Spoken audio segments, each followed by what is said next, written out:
Hello बच्चों, welcome back. तो इस वीडियो में हम पढ़ेंगे ज़ीरो ऑफ द पॉलिनोमियल, फिर इसके कुछ क्वेश्चंस और सॉल्व करेंगे। तो चलिए स्टार्ट करते हैं। सबसे पहले यहाँ पे है find zero of polynomial. First है यहाँ पे P x equal to X plus 7। मतलब हमें क्या करना होता है, जो भी पॉलिनोमियल दिया है ना, अगर आपको उसका ज़ीरो फाइंड आउट करना है, मतलब आपको उस पूरे पॉलिनोमियल को इक्वल टू ज़ीरो पहले कर देना होगा। ठीक है, तो ये P x equal to zero कर दिया।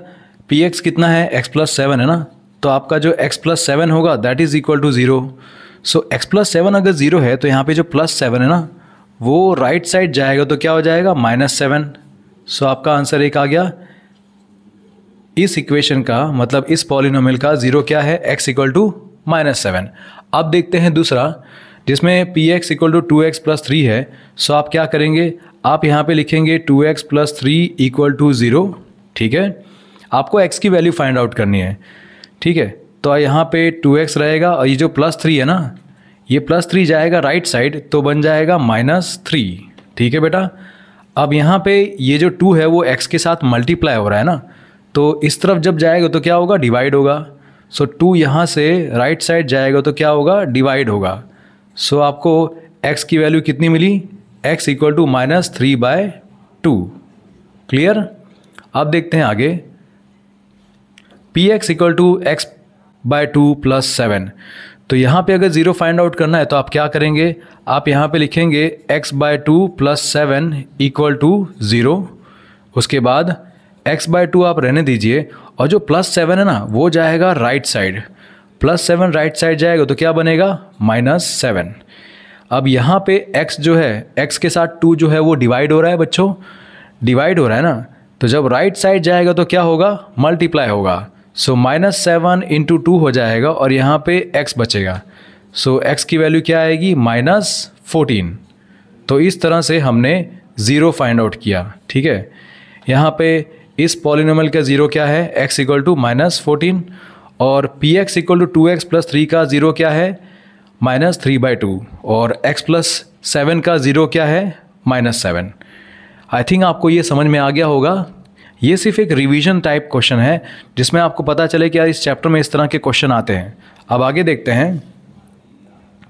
नेक्स्ट क्वेश्चन है, इफ़ -4 इज़ अ ज़ीरो। अगर -4 ज़ीरो है पॉलिनोमियल का, इस पॉलिनोमियल का, ठीक है, थोड़ा सा नीचे लाते हैं। ओके, अगर -4 ज़ीरो है इस पॉलिनोमियल का, तो आपको k की वैल्यू फाइंड आउट करनी है। मतलब यहाँ पे -4 इस पॉलिनोमियल का ज़ीरो दिया हुआ है पहले से। दैट मीन्स व्हाट, कि अगर आप पी एक्स इक्वल टू 0 कब होगा, जब p और अंदर क्या आएगा, -4। जब x के बदले -4 डालोगे तो पूरे पॉलिनोमियल की वैल्यू आ जाएगी 0। मतलब इस पूरे पॉलिनोमियल की वैल्यू 0 आएगी जब आप -4 डालोगे x की जगह पे। तो यहाँ पे मैं क्या लिखूँगा, यहाँ पे मैं लिखूँगा x² है ना बेटा, तो x² के बदले क्या डालेंगे हम लोग, -4, x के बदले -4, फिर +11 इंटू x क्या है, -4, और प्लस k इक्वल टू 0। ये हो गया इतना। अब आपको पता है ना कि हमने क्या किया है, इस पॉलिनोमियल का ज़ीरो ऑलरेडी दिया हुआ है -4, हमने यहाँ पे -4 डाल दिया। ठीक है, यहाँ पे 11x है तो यहाँ पे -4 है, 11 इंटू -4 और प्लस k इक्वल टू 0। चलो इसको सॉल्व करते हैं। -4 का स्क्वायर क्या होगा, 16 होगा, राइट। फिर यहाँ पे 11 4 क्या होता है, 44 होगा ना, but positive multiply by negative, answer will be negative, है ना। Plus k equal to 0। 16 - 44 करेंगे तो क्या होगा, देखो सिंपल है, आपको 44 - 16 करना है। तो ओरली अगर आप सोचो कि यार कितना करेंगे हम लोग, तो ऐसे होगा। तो यहाँ पे एक काम करना, देखो 44 में से पहले 10 निकालो तो कितना हुआ, 34 हुआ। अब 34 में से 6 निकाल दो तो कितना होगा, 28 होगा। सो यहाँ पे आप लिखोगे -28 प्लस k इक्वल टू 0, इतना लिख दिया। अब आपको पता है यार जो -28 है ना, -28 ये जाएगा राइट साइड, यहाँ पे बचेगा k, और ये जो -28 है वो राइट साइड जाएगा तो क्या होगा, +28 हो जाएगा। तो आपको k की वैल्यू मिल गई 28। ओके बच्चों, सो नेक्स्ट क्वेश्चन है हमारे पास p x equal to x square minus 3x plus 10, then what is the value of p of 0 and p of 1।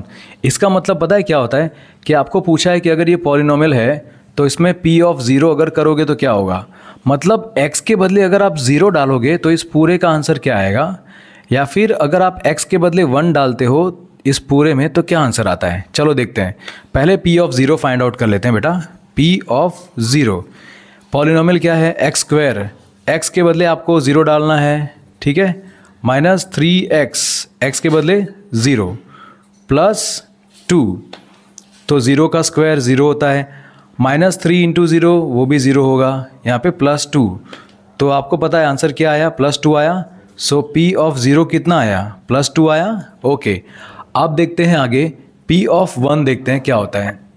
ठीक है, p ऑफ 1, सो यहाँ पे आप क्या करोगे, x के बदले आप 1 डालोगे, सो यहाँ पे आप x के बदले 1 डालोगे, राइट, तो यहाँ पे x स्क्वायर है बेटा, तो यहाँ पे आप क्या करोगे 1 का स्क्वायर माइनस 3 इंटू एक्स, सो यहाँ पे 3 इंटू 1, ये प्लस 2 है तो यहाँ पे प्लस 2। ओके, 1 का स्क्वायर क्या होगा 1 होगा, माइनस 3 इंटू 1 क्या होगा माइनस 3, यहाँ पे प्लस 2 है तो ये प्लस 2। ओके, अब देखो ये प्लस 1 है और ये प्लस 2 है तो कितना हो जाएगा, प्लस 3 हो जाएगा, और ये माइनस 3 रहा, सो प्लस 3 और माइनस 3 कितना होगा 0 होगा।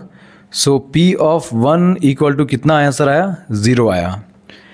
सो बच्चों यही था हमारे वीडियो का लास्ट क्वेश्चन। मिलते हैं अगले वीडियो में। अगर कोई कमेंट्स हो, कोई सजेशन आपका हो तो आप दे सकते हैं, आप कमेंट सेक्शन यूज़ कर सकते हैं, उसमें आप लोग अपना सजेशन दे सकते हैं। Thank you so much.